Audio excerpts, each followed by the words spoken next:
cognitive warfare, activities that affect the way the brain processes information. Now, this can be something much different than information operations and PSYOPs, not just affecting the information space, but how information is processed by the brain. And this is neurobiological, according to Dr. James Giordano. And today we'll be discussing specific communication tactics used to do so. Communication that can rewire the way you view the world. Before getting there, we're going to touch on the AI and delivery mechanisms used to push communication and narratives across the internet. So make sure to stick around because I'm going to give you an idea as to how to spot some of these communication tactics when you yourself are online in social media forums and comment sections and message boards. Once you start to notice, your cognition will thank you. And once we cross this bridge, you'll understand how strategic communication and AI are used for deep manipulation online and counter operations. So let's get started. Quick shameless plug. Go check out my free periodical on Medium, and I'm going to be putting out audiobooks to all my books very soon. So you can listen to them or add the physical copies to your book collection right from Amazon, running free shipping. Probably get them in by tomorrow in most cases. So if you don't have anything on the back of your toilet, some good private time reading, I highly recommend picking them up. All links will be in the description. So with that, let's get started. This presentation is going to dig into my new article on this with some added commentary. It's titled Cognitive Warfare, Strategic Communication Tactics and Strategy. PSYOPs, propaganda, cognitive warfare, etc. are lost on the bewildered herd. And even the most adept don't always understand the nuances between them. My writings on cognitive warfare were first to shine a light on how it's waged by an unregulated influence industry known as strategic communication. Private contractors radicalizing demographics through politics and marketing, all while conducting counter-extremism operations for these very same governments and their militaries.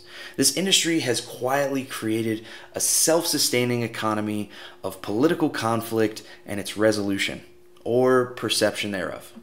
For tactics which convince those to spend their last dollar are also used to entice demographics towards fear or hatred of one another.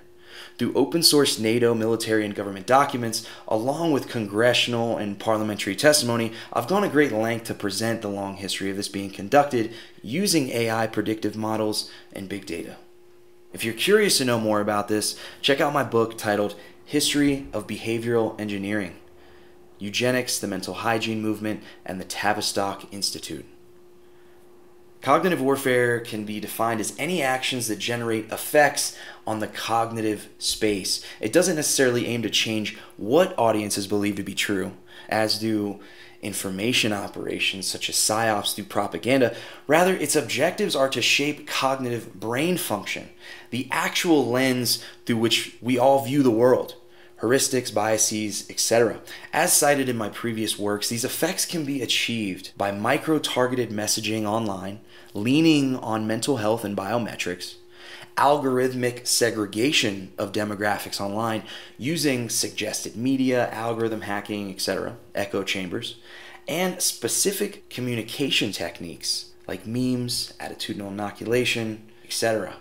So, time out, I'm making a whole separate video and article just on memes, memetics, and memetic warfare, with memes being used in military information operations, which I'll be arguing can lean heavier on the cognitive space than the information space. I was going to make this one giant piece of work and include memes and memetics, but I felt that we should discuss the communication side of cognitive warfare first to lay the foundation in understanding how memes can be weaponized in these military operations and counter operations. Memetic warfare deserves a whole separate deep dive all on its own. We've all seen memes around the internet. Keep an eye out for my full breakdown on memetic warfare. Let's continue. So again, first we're going to discuss how narratives and communication are pushed through the internet, and then we're going to get into the specific communication tactics used in cognitive warfare and counter operations. Let's continue. Microtargeting.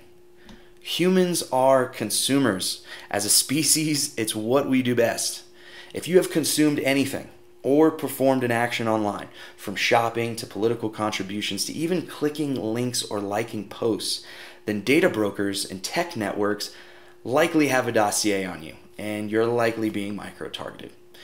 Micro-targeting is the delivery of highly specific messaging based on behavioral and psychological profiles built using big data and internet cookies. This is not always as malicious as it seems, and is generally thought to take the form of sponsored media, suggested content, and internet search results. Not everyone receives the same search result just because they search the same thing. And even comment sections prioritize what you see depending on your online profile or profiles. What you see in your online environment is paid for by the highest bidder or crafted to keep you engaged at the expense therefrom. I'm going to read that one more time. What you see in your online environment is paid for by the highest bidder or crafted to keep you engaged at the expense therefrom. The data making up your dossier or dossiers is supposed to be anonymized to protect your identity, but as a business model, data brokers who sell your information work with clients to enrich their data sets as much as possible, drawing on credit card transactions, social media activity, public and government records, and a vast array of web tracking data quietly amassed from websites, apps, and IoT devices. A declassified report by the U.S. Office of National Intelligence recently noted that commercial data may be combined to, quote, reverse engineer identities or de-anonymize various forms of information, end quote. This has notably included troves of personal data tied to active military, intelligence personnel, and key leaders. The influencers are being influenced, with micro-targeting used to spark conflict, war, and death. Enriching data to near de-anonymization isn't taboo, it's the industry standard.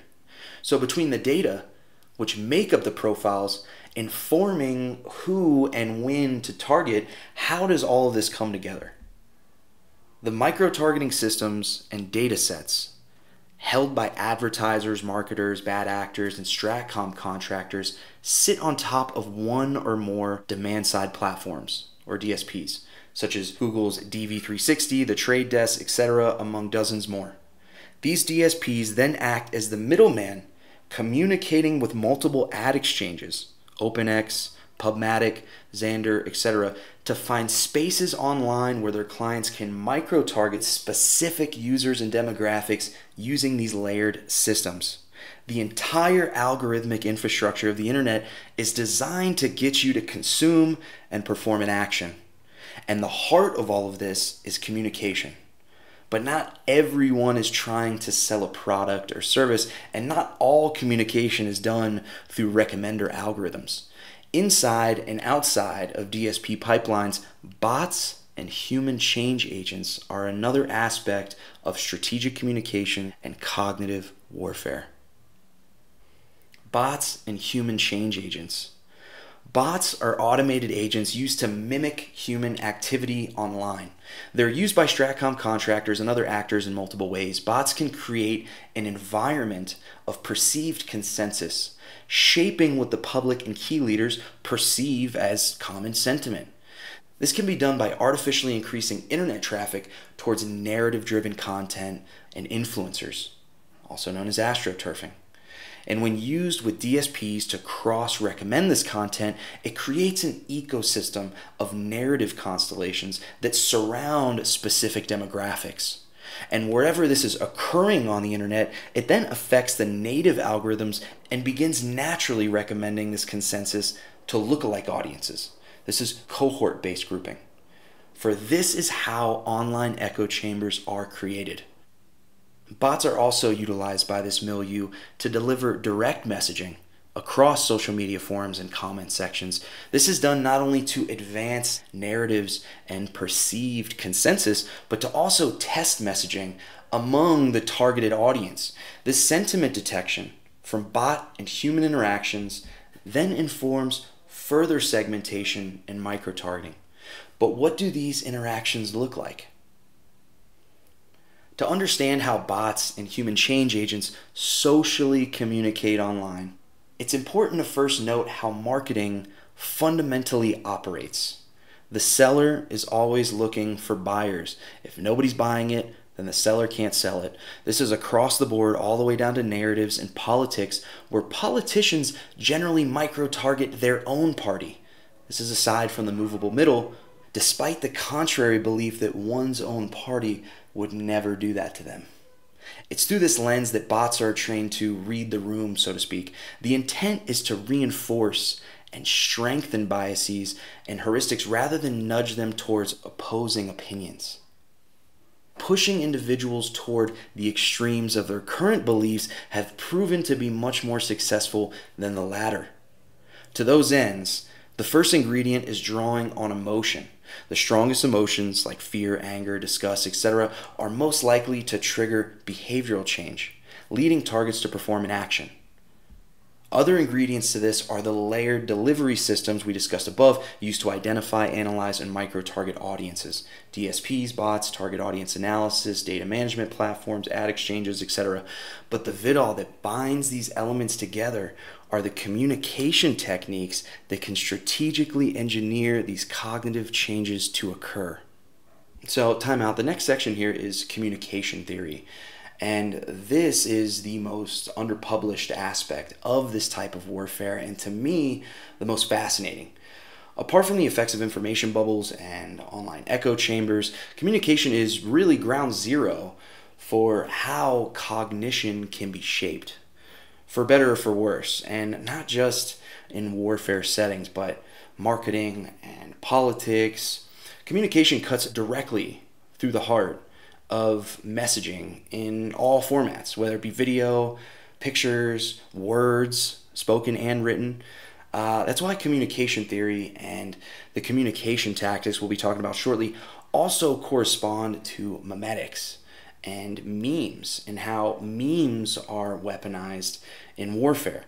So keep that in the back of your mind when we continue on from here, because again, this transcends written text and could be applied to video, memes, etc. So one last thing I want to preface before we continue is that all messaging, no matter what format, should be thought of in terms of framing and context. How a message is framed and in what context, in what environment. Regardless whether it's video, written text, memes, etc., this is the heart of communication. How messages are framed and in what context. So with keeping that in mind through this lens, let's get into it. Communication theory. Communication theory examines how information is created, transmitted, received, and interpreted.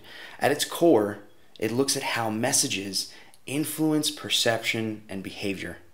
Modern communication theory goes much further, especially into persuasion and cognition, drawing heavily on psychology, behavioral economics, ELM, narrative transportation theory, etc. The goals of modern communication are to shape attention, interpretation, attitudes, behaviors, and long-term perceptions. Many modern approaches argue that communication is less about sending facts and more about shaping how reality is perceived. And affecting biases and heuristics is a major mechanism in doing so. People don't always behave like rational calculators. We rely on mental shortcuts called heuristics to process information quickly. Emotions, stereotypes, similarities, probability, etc. These shortcuts often produce biases, which can be intentionally reinforced through communication. How a message is framed, like in-group, out-group, etc., within a given context, the environment, shapes how information is interpreted by activating cognitive biases and heuristics that influence attention, meaning, and ultimately the reality of the receiver. The relationship between how a message is framed and the context in which it is delivered, and how these shape cognitive shortcuts and biases, help explain why the same set of facts can lead to very different conclusions between audiences. So time out really fast. I want to dig into that last sentence one more time. The relationship between how a message is framed and the context in which it's delivered, and how these shape cognitive shortcuts and biases, helps explain why the same set of facts can lead to very different conclusions between audiences. This is critically important to contextualize before moving forward. So what does this mean? We've all probably experienced this, where you say something and someone takes it in a completely different direction. Like, how did you even come to those conclusions from what I just said? So to give an example, there's a comedy series called It's Always Sunny in Philadelphia. Maybe you're familiar, but there's an episode where Danny DeVito, playing Frank Reynolds, goes on this news broadcast and delivers emotionally charged messaging about rising crime. The other four main characters are watching this news broadcast and reacting to it like, oh my goodness, can you believe this? A rising crime rate. No one is safe. What are we going to do?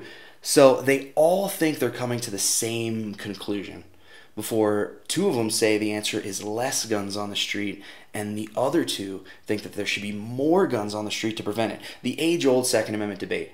In response, they impulsively act on their 2A sentiments. It's pretty funny. Big shout out to Sonny. Go check it out.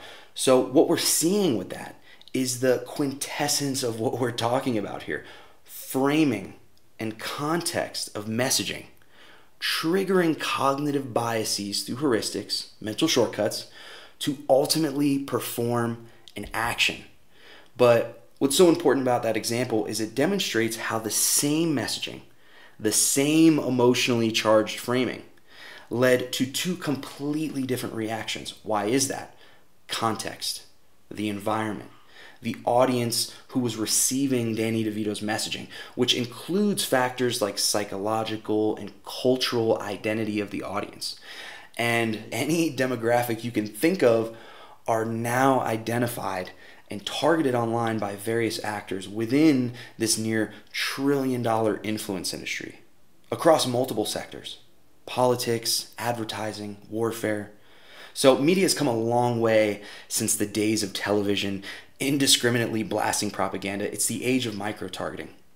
Framing and context. Framing of a message and the context which it's delivered. We're going to get into that a little bit more, but I just wanted to dig into that first, that relationship between framing and context, and particularly context, to explain how the same messaging leads different groups to draw different conclusions. So, switching gears back to the article, I'm going to introduce something here that I go more in depth about later, and also in my books, about how cognitive biases and reactants can not only be triggered, but shaped. So let's get back into it. Communication does not simply transmit information.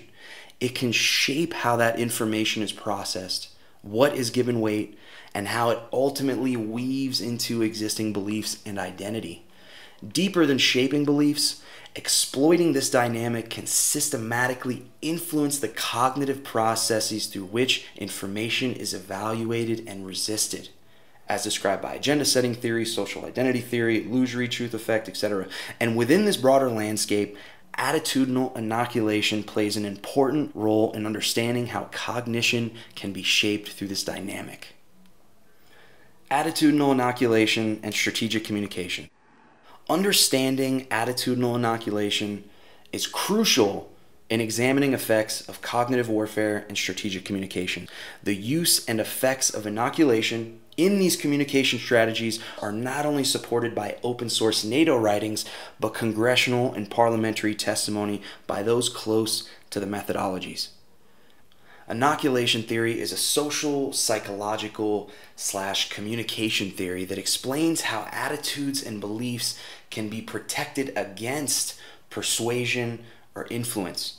The theory posits that specific communication techniques generate resistance within the receiver against opposing beliefs. Stratcom contractors, nudge units, and behavioral science teams use this for governments and militaries around the world to combat disinformation and misinformation and to build favorable narratives.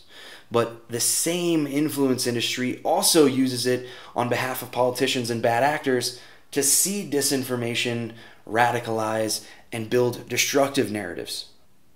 This specific technique is to present an argument, then debunk it, or pre-bunking, in support of an alternative argument or narrative. But the way it is executed is what distinguishes strategic communication and counter operations from cognitive warfare. For counter operations, an argument is presented mildly but accurately, then refuted in a way that may cite resources for the alternative, something akin to a community note. This is an example of a community note from Meta. Not sure if it's from Instagram or Facebook. Now, I'm not advocating for or against the idea of, quote, community notes, end quote, on social media as a tactic to combat misinformation and disinformation.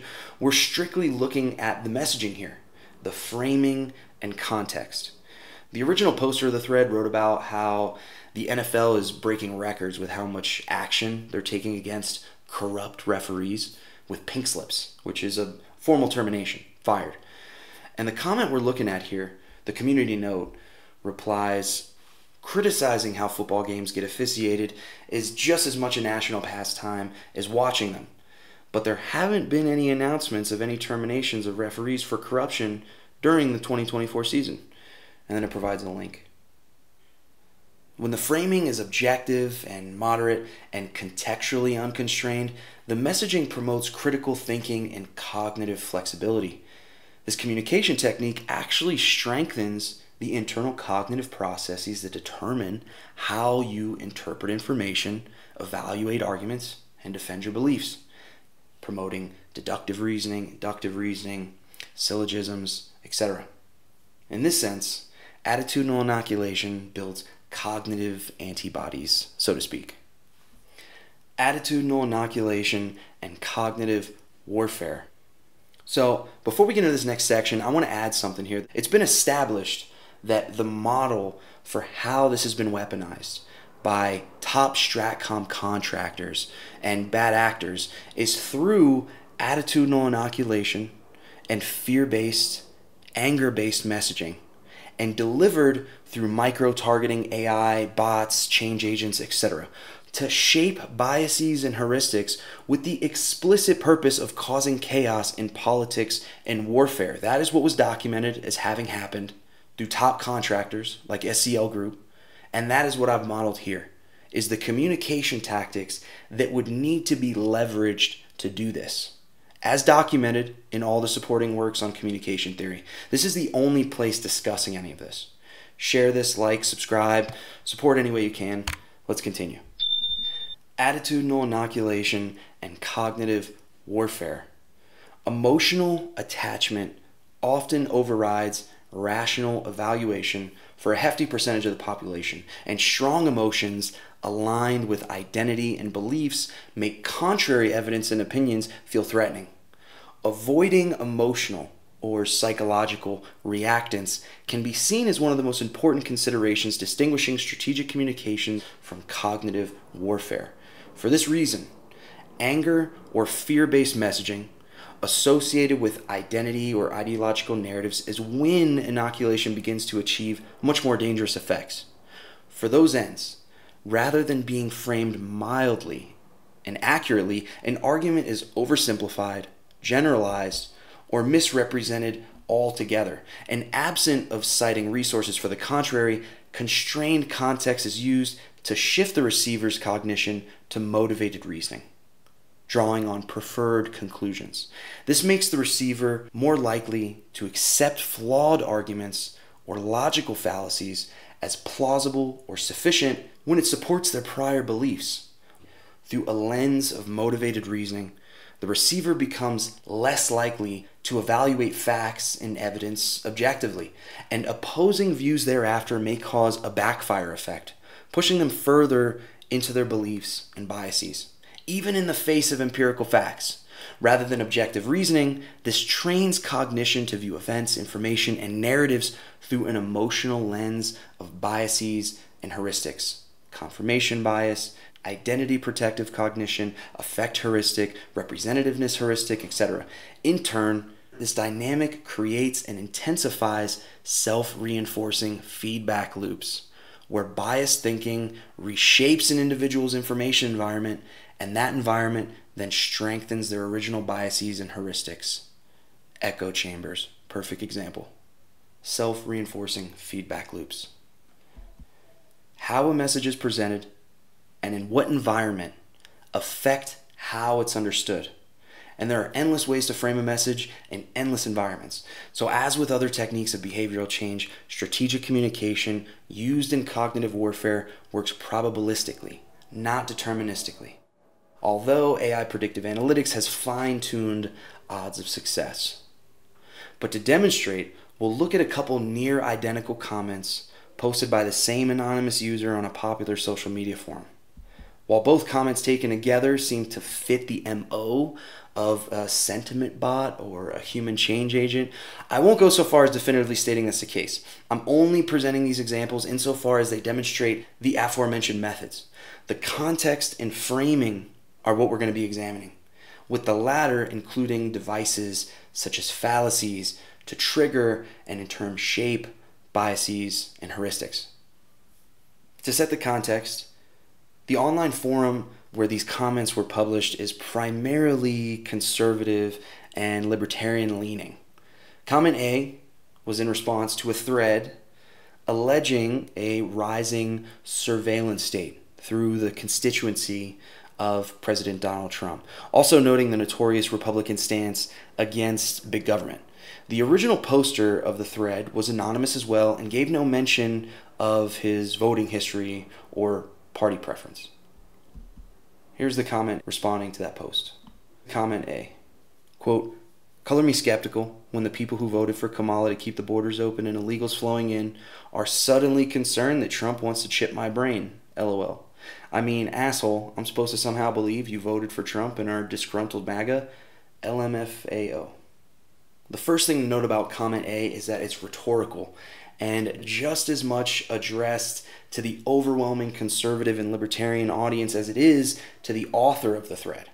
Rhetorical framing is another communication technique, not necessarily aiming to argue facts, but the interpretation and perception thereof.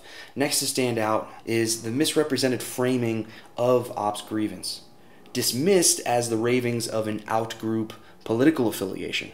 The loaded framing ends with a no true Scotsman fallacy, a redefining of the in-group. If you're now against a larger federal government, even if the in-group previously was, then you are no longer a part of the in-group. In the context of the intended audience, it appears to be framed in a way that may activate motivated reasoning without necessarily eliciting emotional or psychological reactance. The in-group might then be biased in favor of comment A and in favor of a rising surveillance state, even if they wouldn't have been in the past, despite no facts having been presented. So one thing I want to point out really fast, again, framing and context. Context. What's the environment here? I could have done more to describe the concept of context a little more in depth because it also includes when messaging is delivered, temporal context, and what was going on at the time, situational context. But without getting too much in the weeds for the subject of this content, the most important aspects of the context is the cultural context. It's a conservative and libertarian audience. And maybe the physical context, the social media forum is geared towards conspiracies like UFOs, Bigfoot, secret history, etc., which might reveal something about the socio-psychological context, but that's the context, that's the environment. So now that we know the context, there's something I really want to point out about the framing. Like we discussed, the framing is rhetorical, loaded, etc., but how does it shape cognition and biases through heuristics, mental shortcuts? For the most part, logical fallacies.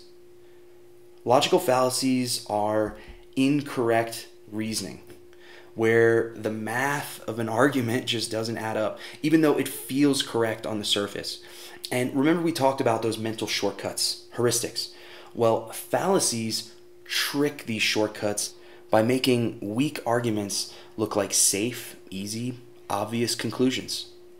Let's take a fallacy that everyone probably knows.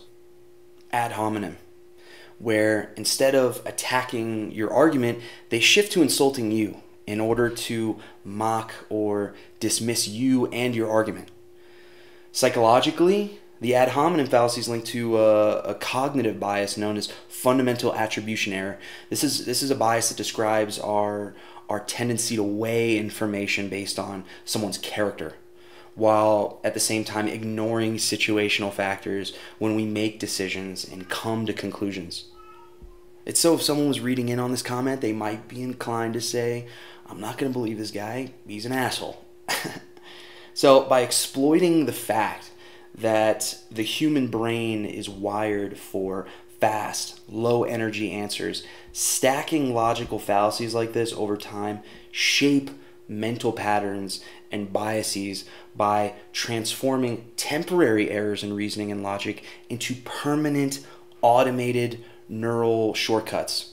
Neurons who fire together, wire together. When someone repeatedly uses incorrect reasoning to navigate the world, the brain treats that faulty logic as a successful path and carves it into a default mental habit. Framing and context. So we already covered pretty well the framing and context of this, but I want to read these off and notice how many of these you might have seen online or heard out of people's mouths. Red herring, introducing irrelevant information to distract. False analogy, comparing things that aren't truly similar. Relative privation, dismissing an issue because worse problems exist. False equivalence, treating two unequal things as equal. Whataboutism, deflecting criticism by bringing up another issue. Undistributed middle, faulty syllogism where categories don't properly connect. Tu quoque, dismissing criticism by pointing out hypocrisy. Cum hoc ergo propter hoc, assuming things that occur together are causally related. Ecological fallacy, assuming group data applies to individuals. Appeal to ridicule, mocking instead of refuting. Oversimplification, ignoring important complexities. Loaded language, emotionally charged words to bias thinking. Straw man, misrepresenting someone's argument to make it easier to attack. Reification, treating an abstract concept as a concrete thing. Appeal to popularity or the bandwagon. Everyone believes it, so it must be true. The false dilemma, presenting only two options when more exist. Ad hominem, we went over it, attacking the person instead of the argument. And appeal to emotion, using feelings instead of logic. So there are dozens and dozens of logical fallacies before they start to overlap each other, but they're very, very important to understand and recognize to avoid these cognitive traps. Comment B is nearly identical to comment A. It's on the same social media forum in a separate thread posted by another anonymous user, identifying as a Republican who voted for the current administration. The premise of the thread expresses disagreement with unintended consequences of President Donald Trump's deportation efforts, which they had voted for. So again, this one's nearly identical as the first, except this one's geared towards the deportation efforts instead of a perceived rising surveillance state. Color me skeptical when the people who voted for Kamala to keep the borders open and illegals flowing in are suddenly concerned that Trump won't deport enough illegals. I mean, asshole, I'm supposed to somehow believe you voted for Trump and are disgruntled MAGA? LMFAO. So again, same context, similar framing, some of the same fallacies and a couple others. Comment B is also framed rhetorically towards the same conservative and libertarian audience for context. We again see a misrepresented framing of ops grievance, but now dismissed as outgroup hypocrisy via a tu quoque structure. This is despite the OP self-identifying his in-group political persuasion and voting habits.